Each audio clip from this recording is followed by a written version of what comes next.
Olá, senhoras e senhores, aqui estamos para mais um programa Prova Final, uma parceria entre a Rede LFG e a TV Justiça. Como vocês sabem, o nosso programa é dividido em 3 blocos, nós temos 3 blocos. O primeiro bloco é o tema do dia, em que os professores escolhem um tema interessante, um tema que cai nos exames de ordem, um tema que cai nos concursos, um tema que interessa a você que está em casa. Depois nós temos o segundo bloco. No segundo bloco é o Pergunte ao Professor. No Pergunte ao Professor, eu vou responder 5 questões enviadas por alunos de todo o Brasil. Questões relacionadas ao tema que será explanado hoje. No terceiro e último bloco, nós temos o X da questão. No X da questão, eu vou responder 2 questões de exames anteriores, exames da Ordem dos Advogados do Brasil. Ok? Eu sou a professora Flávia Cristina, sou procuradora federal, ministro aulas aqui na Rede LFG de Direito Administrativo e Direito Previdenciário, faço mestrado na PUC e vou ter o prazer de falar com vocês hoje sobre o princípio da autotutela. Flávia, o que é esse princípio da autotutela? Me parece uma coisa tão complicada, eu nunca ouvi falar nisso. Olha, o princípio da autotutela, além de ser um princípio que cai muito, mas muito mesmo, em qualquer tipo de concurso. Concursos de ensino médio, concursos de ensino superior, provas de magistratura, delegado, todos os concursos. Também cai muito em exame de ordem. Todo exame de ordem, vocês vão ver, tem uma questão, tem um enunciado, tem uma alternativa sobre o princípio da autotutela. E mesmo para você que não faz concurso público, que não está fazendo exame de ordem, mesmo para você é muito interessante, porque o princípio da autotutela, ele é um controle que a administração pública exerce sobre a sua própria atuação. Então vejam, por exemplo, quando você recebe uma aposentadoria e essa aposentadoria foi concedida em um valor errado, um valor em que o erro foi feito pelo próprio INSS. O próprio INSS errou e ele descobre que errou. O que ele faz com você? Ele muda o valor da sua aposentadoria. Ele muda. E você tem que devolver tudo aquilo que recebeu a mais. Flávia, mas o erro foi do próprio INSS. Não tem importância. Mesmo assim, você tem que devolver. E isso você vai verificar o porquê dessa devolução agora, com o princípio da autotutela, no nosso programa Prova Final.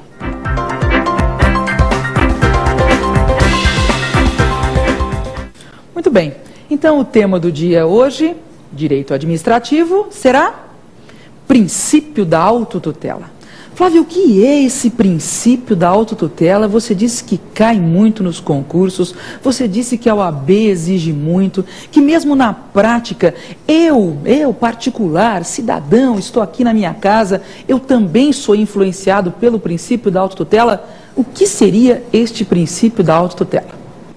Bom, a administração pública, ela precisa controlar os seus próprios atos. É um controle interno. Ela deve controlar aquilo que ela mesma faz. Por isso que é autotutela. Tutela de si mesmo. Autotutela. A administração exerce esse controle interno, esse controle de si mesma, dos seus próprios atos, através da revogação e da anulação dos seus atos. Como assim, Flávia? A administração pública, ela vai revogar, e é este o verbo, hein? É este o verbo que vocês têm que usar. Ela vai revogar atos inconvenientes ou inoportunos. E os efeitos desta revogação é ex nunc. Qual que é o efeito ex nunc mesmo, Flávia? Eu sempre me confundo. Ex nunc, ex tunc, eu sempre me confundo. Qual que é o ex nunc mesmo? O ex nunc é aquele efeito que não retroage, lembram? Aquele efeito que não retroage. Então eu tenho os efeitos da revogação a contar do ato revocatório. A administração revoga atos inconvenientes ou inoportunos e os efeitos são ex nunc. Flávia, dá um exemplo disso, dá um exemplo. Olha, o padre foi até o prefeito para pedir para usar a praça para fazer uma quermesse. Né? Então, o padre foi até o prefeito pedindo para usar a praça para fazer uma quermesse. O prefeito concedeu o que nós chamamos de autorização para uso de bem público. O prefeito concedeu a autorização e o padre está fazendo, né, toda a preparação para a realização da quermesse anual. Muito bom. Acontece que logo depois que o prefeito concedeu essa autorização, o prefeito ficou sabendo que perto ali daquela praça, ou mesmo na própria praça, foi marcado uma outra manifestação. Ou vai passar alguém muito importante por ali, ou seja, o prefeito chega à conclusão de que realizar a quermesse naquele dia não é algo conveniente, não é algo oportuno. Então o que o prefeito faz? Ele revoga aquela autorização. Ele revoga, ele diz, olha, seu padre, eu concedi a autorização, só que agora ela não é mais, a realização da quermesse nesse final de semana não é mais oportuno, não é mais conveniente. E o padre, ele tem que se conformar, porque o prefeito, o administrador público, porque, gente, prefeito, governador, presidente, nada mais são do que administradores públicos. Assim como eu tenho um administrador privado, administrador de uma empresa, eu tenho o prefeito, o governador, o presidente, que são administradores públicos. Então o prefeito, ele fez mais nada do que a sua obrigação. Se ele está prevendo que vai acontecer alguma coisa, ou se ele tem uma ideia, ele está revogando. Aquela realização da quermesse naquele final de semana não é mais conveniente, não é mais oportuna. Então ele vai fazer o quê? Tecnicamente, ele vai revogar, essa é a palavra, esse é o verbo, ele vai revogar o ato da autorização para o uso de bem público. Muito bom. Por outro lado, além da revogação, a administração ela vai anular. Alguns autores, direito administrativo tem disso, né? Autores, um diz uma coisa, outro diz outra. Alguns autores usam o verbo não anular, e sim invalidar, mas é a mesma coisa. Então a administração pública, também no exercício dessa autotutela, ela vai anular ou invalidar atos ilegais. E aqui os efeitos são ex tunc. Vejam, é bem diferente.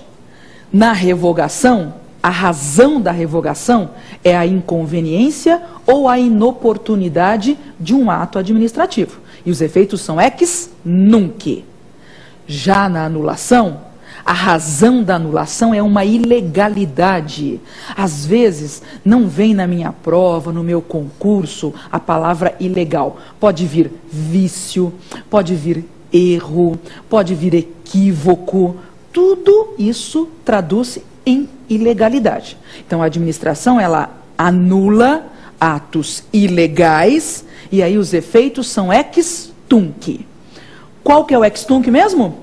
Bom, Flávia, se o ex nunc é o efeito que não retroage, eu chego à conclusão de que o ex tunc é o efeito que retroage. Retroage até quando? Retroage à data do ato que foi anulado. Traduz isso, essa história da anulação, como você fez com a revogação, Flávia. Por exemplo, uma pessoa, ela foi até o INSS, lembra? Eu falei para vocês no começo a história da aposentadoria do INSS.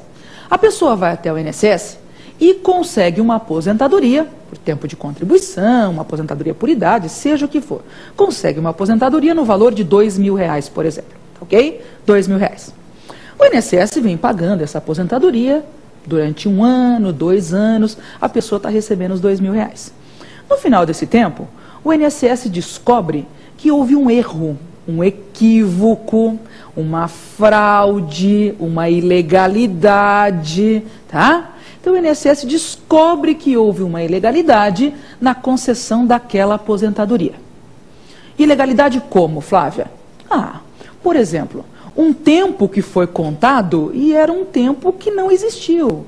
Uma fraude, por exemplo, numa certidão de um tempo de contribuição. O INSS